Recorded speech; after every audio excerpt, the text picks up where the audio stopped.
Assalamu alaikum wa rahmatullahi wa barakatuh. Welcome back to the show Deen and Dunya. My name is Rahma Mustafa Ghani. As you know, this is the program where we talk about the issues that sometimes our parents, our youth, find it uncomfortable to talk about them.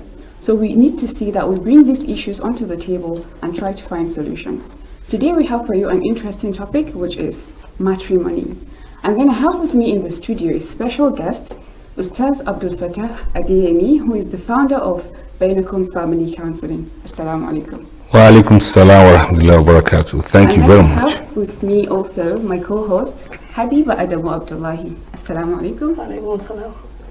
Okay, so I've been saying things that I don't know if it makes sense, but nowadays what happens is there is this issue of red flags. Some people are not aware about these issues and they just jump into marriage, while some of them actually know about them. But then there is this society's notion of you're going to change him or just endure and be in the marriage. Like I heard somebody say, if she's going to be given the chance to choose a spouse right now, she's going to do better. So how can we recognize these red flags and handle them? Thank you very much. It's a pleasure to be here on your program. And the topic of discussion is very, very important. Looking at matters matrimonial, you get to observe that we truly, like you said, we talk about a lot of things. We campaign against this, we fight against that. It's all about fighting malaria, fight polio, kick polio, all of those things. Yes, we have made a lot of effort in so many aspects of human life, but when it comes to human relations, we still have a long way to go, especially when individuals have to live together. I think we have spent a long time, when I say we, I'm talking about the world generally, being very generic about it. We spent a long time developing the individuals. We school the individual, we educate the individual. Some people will even get degrees, get a lot of certificates, but we didn't do a lot more about how two individuals can actually stay together, warts and all, with all their flaws, with all their problems. Some people have not even been able to manage themselves, talk less of manage a relationship. So yes, I believe strongly that whatever problems or challenges we face in matrimony now, in marriages now, that leads to divorce, that leads to depression, that leads to anxiety, that leads to broken heart, leads to broken relationships, leads to broken children, leads to broken society. All of these things, I thought we should have seen it coming, because we have, like I said, we invested in individuals, and we didn't think that these individuals will have to live together someday. Now, when it comes to marriage, it's both a contract and a relationship. It's a contract, it's also a state. It is a condition you enter into. Marriage is not something you do. Marriage is not something you enter, as in almost physically, you enter into a relationship, as in you walk in to a relationship. Marriage is a state of mind. It is something that you become. And as a human being, part of what makes us to be human is our ability to live with and relate with other human beings. Now, on a marital level now, you observe that it's possible, I'm assuming, it's possible that people didn't learn anywhere in school how to live with another person. There's hardly any curriculum that will talk about, unless you study sociology and they tell you some of the theories of how you stay together with another person. And when you don't know how to live with somebody else, you may also not know how to choose a person to live with or a person to stay with. If I have an idea of where I'm going, I can make a choice of a companion that we can get there together. But now I have absolutely no practical idea of where I'm going, and the person I'm going to choose to accompany me or to support me or to be together with me, I don't know how to choose that person. So somewhere from the TV, I got to hear that just fall in love and then you are good to go. Yes, just fall in love. And when you fall in love, it's such a dangerous thing. You know, when you fall, it's like, it's not a nice thing to fall. Yeah. You can break your neck, you can break your legs, you can break your heart when you fall. So when you fall, it means it's something like accident. You can't deliberately fall in love. You can't consciously fall down. It should be an accident. Something terrible happened, then you fall. Maybe you are climbing a ladder, then one of the steps got broken, then you fall. We make getting into a relationship to be something that is founded on chance or on accident. So like, I don't know what's happening to my heart. I think I've fallen in love. I think I've fallen in love. It's like something, it's an accident just happened to you. Then you be like, so how do you feel? It feels so nice to fall in love like this. When you're being involved in an accident. Exactly. I think it comes with the change in times. Nowadays, we think the best way to do it. We even think that the old-fashioned way would have been the terrible way of doing things. That you have to meet somebody. Courtship is very important. But we realize that even Islamically, that long courtship is not valid. It's not encouraged. Exactly. And all that. Personally, as a person, before I got married, I told myself something that you need to get married for the wrong reasons. And I sat down based on discussion with my mom. I know that marriage is like a faith entirely, a chosen devotion, constantly asking you, how far are you willing to go? Because two people are going to come together as one. Staying together, they share, you have socio-cultural relationships, the other dynamics. You as a person, you've lived a different kind of lifestyle, he lived a different, and then you're coming to coexist as one. So when you know that, okay, at the back of your mind, you have a guide, so somebody you talk to, like you said, we don't have proper guidelines before we get into marriage. I know that. Is this person going to be the right person for me? Because I know I have some defaults as a person. I have some setbacks. So nobody is perfect. So, but will I be willing to tolerate this person? Would this person try to tolerate me? So I think most of the problem comes from marrying for the wrong reasons. But do you know that when you mention actually how people can coexist together and how they can relate, there is this story of a woman that called a sheikh, and she was like, her husband is actually unexpressive and emotional. You know, this masculinity nowadays, that to be a man you have to be tough, you have to be this and that. So the sheikh actually talked to him, and he was like, okay, I will do better, I'll try. So one day he actually bought flowers to her, and she was excited, and she actually called the sheikh, and she was like, he tried to change, but the sheikh said, but you're still feeling down, what's wrong?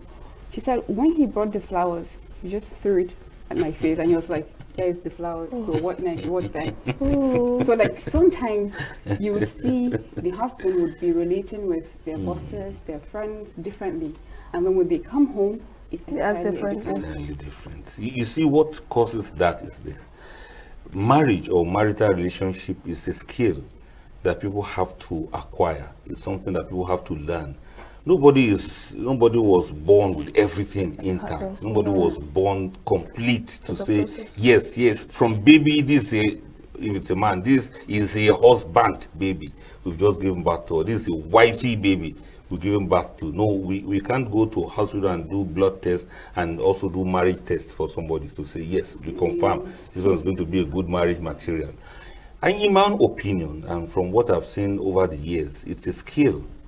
Don't forget, people like different things. A man may be talkative, but you want a woman that is quiet, that can complement his own talkativeness. It can be the other way around. Now, the woman may be somebody whose mouth runs like tap, and then the husband is somebody who everything, unless he wants to eat before he opens his mouth, to talk or to say anything. Sometimes people recognize this and they are happy to compliment one another. But you see, that's why I say it's a skill. It's not every time you go shopping for someone who's exactly like you. Sometimes some people are better than you because they talk less. Some people are better than you because they are much neater in the way they do their things. Some people are perfectionists and they like to marry somebody who is going to, dirty the house a little for some time. Regardless of what you are looking for or what you have found, I think the skill on how to relate with people comes very important. it also comes together with the expectations we have. A woman will say, I expect my husband to know that I want this. What if he knows what you want? Is he willing to do it? Is he able to do it? Is he ready to do it? And do you need to change him from who he is to become who you want him to be? It's not nice to change somebody, because people have the right to be who they are. But if we have learned the skills of how to relate with other people, we have met people in our places of work, we've met people on our journeys, we have met people here and there, and we found ways of relating with them. Why not bring the same thing to the marriage and let husband and wife find ways of relating with one another? It's a skill, like I said. However, rather than have to go through all the troubles, we say let people have premarital education. Exactly. Yes, premarital counseling. And which one comes first? Choosing the person you want to marry or premarital counseling? Now, these people have already chosen each other. There's little that your counseling can do, because these people present themselves as, Ustaz, we're in love, we want to get married, come and counsel us. Okay. That's a bit difficult. Whereas the choice has been wrong dead From on the arrival. beginning. Yes, dead on arrival. These people didn't really know what they wanted, and so they chose whatever thing presented itself to them. So in my own opinion, I believe that counseling or premarital education should start from the choices to make. Yes, exactly. Yes, if this person you are choosing, is this person going to compliment you? Is this person going to understand you? Does this person have the capacity to show love and affection the way you want it, the way you prefer it? Some women want men that can recite poems just by seeing food. You know, you present food to him, you want him to recite poem about how lovely your food is, how it tastes so nice. You want him Spontaneous. you want him to spontaneously know what to say at every point in time. Oh, I like the food you have served. Compliment with a smile on your face. I think I'm looking at the sunlight. The radiance has really given me so much appetite. I want to eat this food. I will die here. Something like that. But not all men do that. You don't sit a man down and be telling him the cost of tomato, the cost of onion while he's eating. It doesn't even make sense to him. All this only is, this is my food, allow me eat in peace. And part of the skills I'm talking about is some ladies, sorry, I'm talking about ladies now. Yeah, some ladies see their husbands like their friends. You know, the way they have lady friends, they think their husband is now a lady friend like their other friends. Men don't like to discuss some topics. Yes. He's not interested in how much or which market you bought your cloth. Yes. He's not interested with how far you went to the market to shop for vegetable and to get your tomatoes. Some details he He does not doesn't know. want the detail of what tastes better, whether you use locust bean or you use some of these other condiments. He's not your friend in that regard. So if you want to talk to him from now till tomorrow, he's not He's never going to interested. find interesting. What he's thinking about is, how am I going to pay the house rent? How am I going to meet deadline in my office? So when people don't understand where men are coming from or where women are coming from, then it becomes difficult. And the lady will be like, he's not responsive. You talk to him, he doesn't answer. You are not saying things that he's interested in. Not many ladies are interested in discussing football with their husbands. At all. The man will just come and say, guess this one won yesterday. You don't know how much they pay for that player. Do you know how much this? She's not interested in all of that one. What she's interested in, I need to fix my hair.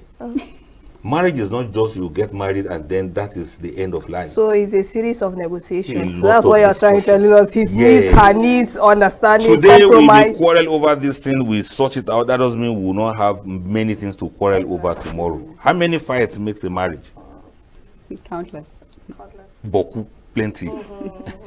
And you know, it's not that it is wrong to quarrel in marriage. What is wrong is to let it fester on. What is wrong is not letting go, not letting it pass. We may be all right today, we may have bad moods tomorrow. Some things we may misunderstand each other next tomorrow. Whenever it comes, we look at it, we resolve it, and we move on with life. It's not as if because there's no quarrel, then this marriage is perfect. No, some marriages, they have misunderstandings every time, and each time they learn better, they learn come out better. stronger. Yes, they come out stronger, and that's what Quran wants us to do. Al-Mawadda. It's a kind of love that we have, and that forgives one another, that is ready to support one another, that is ready to, I don't like using this word, but let me use it now, tolerate one another. Because we normally have our excesses. I would rather substitute that tolerate with cooperate with one another. We are supposed to be supporters and cheerleaders for one another.